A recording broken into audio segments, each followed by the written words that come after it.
affreux. Du coup on est le 1er janvier et c'est la première fois qu'on a un temps un peu hivernal ici à Majorque.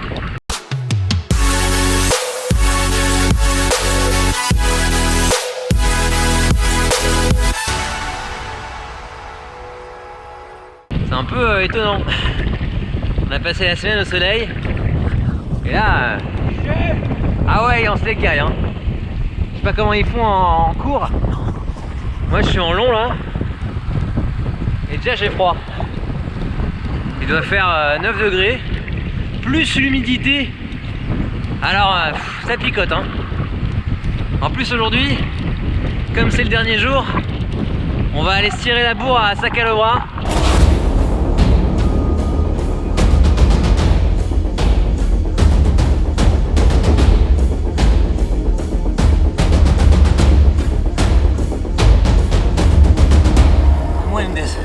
Yeah, you're winning this.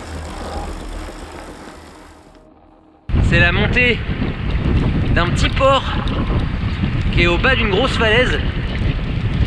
Et d'ailleurs c'est cet endroit qui a donné son nom au stage. Et là franchement les conditions, ça a dû bien refroidir tout le monde, hein, sans mauvais jeu de mots. On commence à entrevoir le ciel bleu, regardez.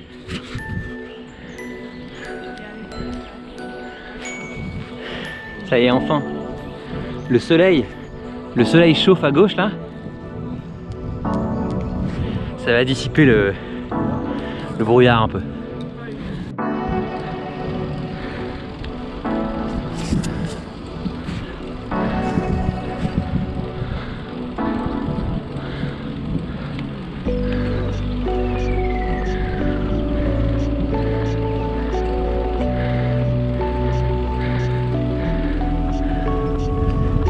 C'est absolument irréel ce paysage incroyable hein, avec la montagne découpée là sur la gauche. Et on est un 1er janvier quoi.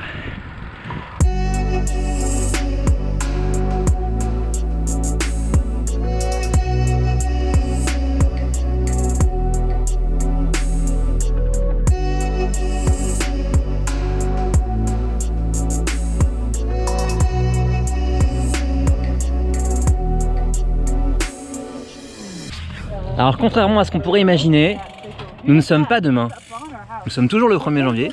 Il fait super beau, regardez-moi ça. Oh là là, quel endroit. Incroyable. C'est dingue. Il y a une sorte de bergerie là-bas, là, sur un caillou. Je sais pas si vous voyez, là, juste là, là. C'est incroyable, c'est dingue. C'est très très très beau.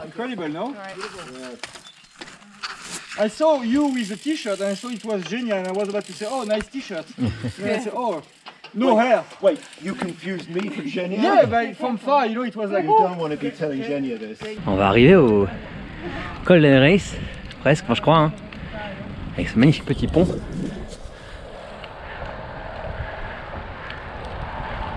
Et là on va basculer. Et là on va basculer vers Sacalobra. Alors aujourd'hui, je vous l'ai pas dit d'ailleurs, mais c'est compétition. On va faire une montée chrono, chacun, tous à fond, sur l'ascension de Sacalobra. Donc depuis le port jusqu'à une espèce de grande tranchée dans la montagne, le col del Reis. Donc là on se dirige vers le lieu de la compète. Et le truc, c'est que pour que ce soit amusant pour tout le monde, eh bien on fait des départs décalés en fonction de notre niveau. Donc l'objectif, ça va être d'arriver premier en haut et de battre son décalage entre guillemets. Donc moi, je pars, je crois 13 minutes 30 après le premier à partir. Et derrière moi, il y aura seulement Aurélien qui part, je crois, avec 11 minutes de retard sur moi. Donc même si je le bats, il a quand même 11 minutes à revenir. Donc ça doit être chaud les marrons, à la fois pour lui et pour moi. Objectif du jour,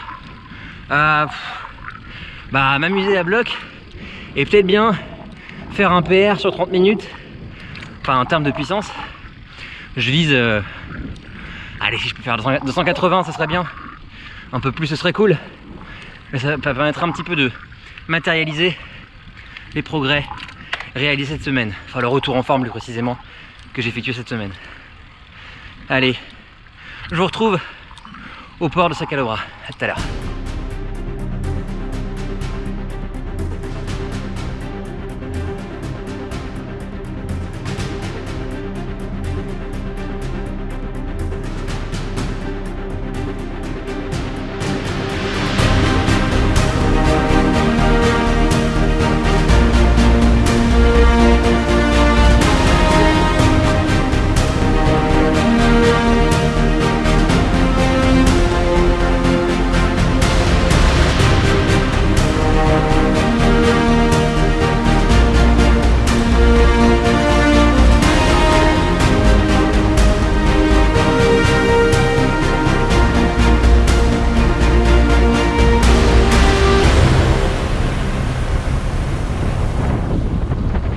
Et nous voilà à Sacalobra, au port de Sacalobra.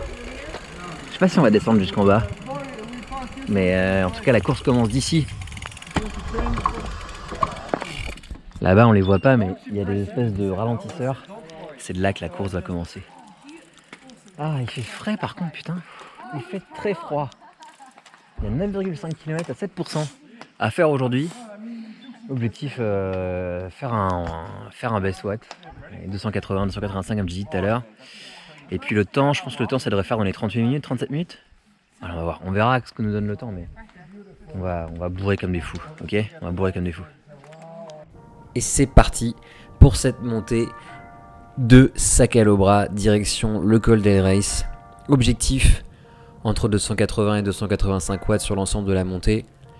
Le but, ça va être de gérer cette montée qui devrait me prendre, allez, entre 35 et 40 minutes. Je savais pas du tout combien de temps ça allait me prendre, mais voilà, on allait faire ça à peu près au seuil, globalement. Hein. Petite différence avec ce qu'on avait prévu à l'origine. Devant moi, j'ai Dick. Derrière moi, je n'ai pas Aurélien, j'ai Juliette, qui est aussi guide sur Majorque. Elle m'avait paru assez costaud, je l'avais jamais vue se mettre à bloc, mais je me disais, bon, elle va sûrement me bouffer. Je me suis dit, je vais faire mon truc, mais on va voir si je peux résister à l'ascension de Juliette. Faut savoir qu'elle avait appris dans la semaine qu'elle intégrait un effectif pro féminin sur la Costa Brava et du coup qu'elle allait effectivement devenir cycliste pro. Donc derrière moi, à mes trousses, une cycliste pro féminine. Et franchement, je me disais, elle avait littéralement, enfin je me figurais qu'elle allait probablement me bouffer. Du coup, je me suis dit, on va faire le job, on va mettre les watts là où il faut, c'est-à-dire là où c'est pentu. Je vous le dis très souvent, mais c'est un truc que je vous dirai jamais assez, il faut forcer quand c'est plus dur. Donc là on voit, on est autour des 10%, je roule à 10-11 km/h, c'est là qu'il faut rouler. C'est là qu'il faut appuyer un peu plus sur les pédales, se mettre en danseuse, etc. C'est pour ça que je m'autorise à aller au-delà de ma puissance cible, autour des 285 watts, pour pouvoir passer ce passage qui est un peu plus difficile et gagner du temps sur mon temps de montée. Donc là vraiment, là, on est à plus de 12%, c'est vraiment raide par rapport au reste de la montée qui est autour des 9% en moyenne. Et du coup c'est là que je choisis d'utiliser des cartouches. Je monte à 188 battements, 187 battements par minute en me disant bah, tu te reposeras, mais après utilise ton énergie, utilise ta capacité à changer de rythme sur ces parties plus pentues. C'est ce que je fais à chaque fois et c'est comme ça que je gère mon début de montée sans forcément penser tout de suite à mes concurrents, qu'il s'agisse de Dick qui est devant, qui est parti avec pas mal de temps en avance, ou de Juliette qui est juste derrière, pas très loin, autour de 30 secondes je crois bien d'écart derrière moi. Donc je fais mon petit bonhomme de chemin, j'ai passé les parties un peu raides au début, et là il y a une partie un peu plus facile, et je me dis, ouais ça va, je roule vite, je vois encore personne, je me suis pas encore retourné, je roule vite. Et je me détends sur les parties qui sont un peu moins pentues. Là vous voyez, je roule à presque 20 km/h. Du coup je me permets de relâcher un petit peu la puissance pour me remettre soit un peu en dessous de ma cible, soit autour de la cible, histoire de récupérer un petit peu et de gagner la possibilité de remettre des cartouches sur tous les endroits un peu plus pentus. À ce moment-là, comme je vous l'ai dit, je me soucie pas de grand chose et je me dis franchement en passant à côté de la caméra, écoutez-moi bien. Juliet's on your tail. I'm winning this. Yeah, you're winning this. À ce moment-là, au vu de ma vitesse et des watts que je produis, je me dis ça va le faire, mais ce que je savais pas, c'est que derrière moi, regardez, on la voit à l'écran, il y a Juliette qui est carrément en train de se rapprocher de moi. Elle est vraiment, vraiment pas loin. Et ça, à ce moment-là de l'ascension, je le savais absolument pas. Mais c'est finalement elle qui m'a en ligne de mire, sans que je le sache. Et je ne me rends compte qu'un peu plus tard, vous allez voir, au bout de cette ligne droite, voilà, là on voit bien Juliette qui est juste derrière, qui est derrière en embuscade, les dents de la mer, les dents de Sacalobra qui me poursuivent. Et je vais me rendre compte seulement un peu plus tard, dans le virage en épingle qui va arriver juste après, juste maintenant. Là, je tourne la tête sur la gauche et là, je vois Juliette. Et je me dis, ah oh merde, oh, c'est con. Au bout de 5 km, elle m'a déjà rattrapé. Ce qui veut dire que je vais devoir accélérer, non pas très proche de l'arrivée, autour de 2 km du haut de la montée de Sacalobra, mais plutôt à 4 km du haut de la montée de Sacalobra. Ce qui fait que mon effort intense que je voulais produire à la fin, je vais devoir le produire pendant 2 fois plus longtemps que ce que j'avais prévu. Donc là, je suis en difficulté. Et puis à chacun des virages, je la vois, elle est vraiment pas loin. Elle est vraiment tout à côté de moi. Et elle a l'air de rouler au moins aussi vite, si ce n'est un peu plus vite que moi sur ces parties-là. Et je me dis, il faut absolument que je maintienne le rythme, que je maintienne l'écart et que je lui permette pas de revenir sur moi. Absolument pas. Je pense que au moment où elle me rattrape, là, il y a risque de craquer. Il y a risque de me dire, ah là là, elle va plus vite que moi, je vais pas y arriver, je vais exploser. Donc là, le jeu que je me lance, le défi que je me lance, c'est fuck le plan qui était de tenir un rythme classique, de tenir un rythme constant du début jusqu'à la fin et peut-être accélérer dans les 2 derniers kilomètres. Là, il faut vraiment que j'accélère.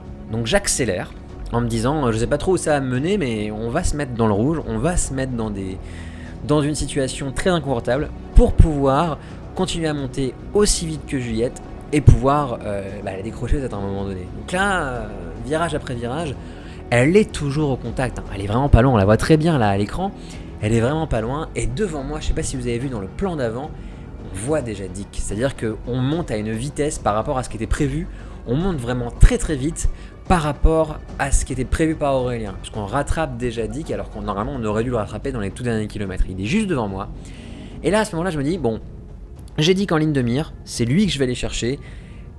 Juliette, je la maintiens à distance, je vais aller chercher Dick, et puis je vais tous aller les chercher les uns après les autres, en me disant, elle va me pousser à vraiment donner le meilleur de moi-même, à donner un gros effort pour essayer de rattraper, quoi, d'y arriver, et puis d'arriver le plus vite possible en haut.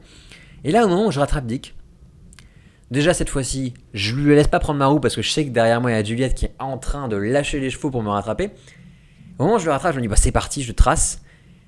Et derrière moi, au prochain virage, je vais me rendre compte que Juliette, elle est super loin. Je pense que la ligne droite lui a mis un gros coup dans le moral et elle a eu du mal à rester dans le même rythme. Je pense qu'à ce moment-là, elle n'a pas pu consentir un peu plus d'efforts, elle n'a pas pu maintenir le rythme qu'elle s'était elle-même imposé et que je lui avais du coup imposé en y répondant. Et à ce moment-là, en fait, Juliette a un petit peu abandonné la poursuite. On est à 6,7 km depuis le départ. Ça fait que on s'est poursuivi un petit peu pendant 1,5 km. Et là, en fait, je me retrouve tout seul. Avec plus de Juliette à mes trousses. Et juste avec en ligne de mire la possibilité de faire un super temps sur Sacalobra compte tenu de mes objectifs qui étaient les miens. Donc là, je vais finalement me dire, je vais les rattraper un par un. Là, on m'a vu tout à l'heure rattraper Rodolphe. Devant moi, il me semble que c'est Martin, coureur allemand. D'ailleurs, je vais rattraper. Devant encore, on a Rose, qui nous venait de Grande-Bretagne. Et là, c'est le moment où, en fait, le setup de cette course était assez rigolo parce que c'était prévu pour que, compte tenu des puissances qu'on était capable de fournir sur cette montée de Sacalobra, on finisse par tous se rejoindre dans les derniers kilomètres. Donc là, en partant, je me dis, bon, il reste plus finalement que Steven qui se retourne et qui me voit en se disant, oh, c'est pas possible, le mec est un fou, il me revient dessus alors qu'on est à environ 2 km de l'arrivée. C'était le moment où je voulais accélérer et c'est le moment où je vais arriver au contact de Steven et là vous allez voir, on va se livrer une partie de manivelle absolument incroyable. Je vous laisse un petit peu le son pour que vous puissiez vous rendre compte de l'atmosphère dans ces derniers kilomètres.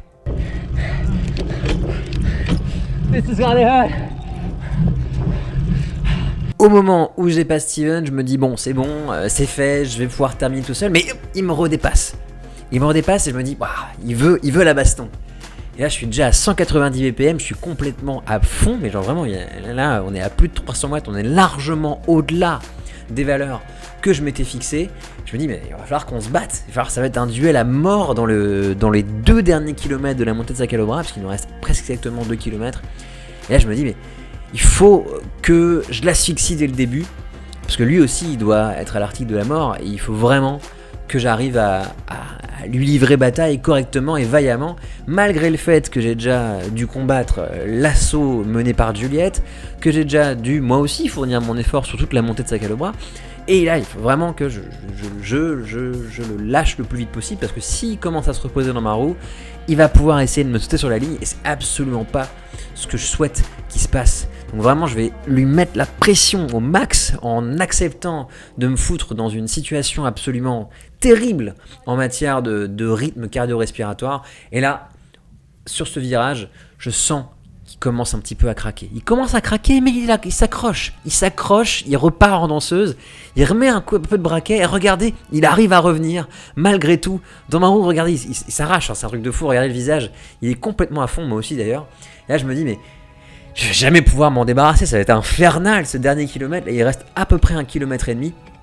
Je me dis, il faut vraiment que je continue à maintenir la pression. Regardez, 360 watts, et là, c'est le moment où je sens que c'est terminé.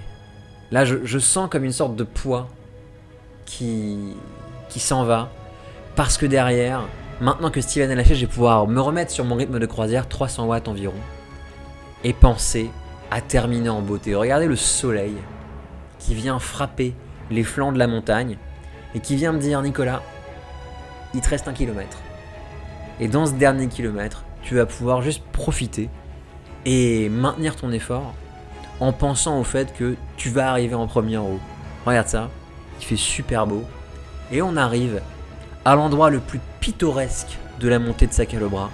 Ces grandes anses sinueuses qui se jettent sous une sorte de boucle. Vous voyez là, on me voit me remettre en danseuse, je vais passer sous une sorte de petit pont. Ce pont qui donne vers cette espèce de route en forme de boucle très étonnante, qui je pense a été faite juste pour le plaisir des yeux. Il n'y a aucune utilité technique à avoir fait une sorte de grande boucle comme ça, seulement à faire plaisir aux gens qui passent par la route, qu'il s'agisse de piétons, de cyclistes, d'automobilistes, qui peuvent vraiment profiter d'un truc absolument exceptionnel en matière de génie, d'ingénierie routière. Bon, bref, je passe la parenthèse. Moi, à ce moment-là, ce à quoi je pense, c'est maintiens le rythme, essaie de distancer Steven, garder Steven à distance. Et puis là, il te reste plus rien. Tu le sais, tu es passé par ce même endroit en descente. Tu sais qu'il reste quoi, 500, 600 mètres. Là, voilà la tranchée du col d'El Reis qui est juste là. Et à ce moment-là, je sais que c'est terminé. L'effort s'achève là-dessus. Un temps de montée de 34 minutes et 25 secondes pour 292 watts sur l'ensemble de la durée avec, vous l'avez vu, d'énormes variations. C'est un effort dont je me souviendrai. Nicola, that was nuts. That was nuts. First, I saw Julia coming back, and I was like, okay, I got to put some more. So I wanted to accelerate three laps, 3K to go. And then I saw you, and I was like, okay, I must do it now. Yeah, So I sorry. swapped you. Et 1er janvier oblige, on a un peu mis à la poubelle les traditions de récupération pour les traditions de nouvelle année en partageant une coupe de champagne en haut du col d'El Reis, si c'est pas exceptionnel ça. J'espère que cette série vidéo vous a plu. D'ici à ce qu'on se recroise ici même sur la route ou sur les réseaux, je vous dis allez, ciao, et je vous laisse profiter du générique.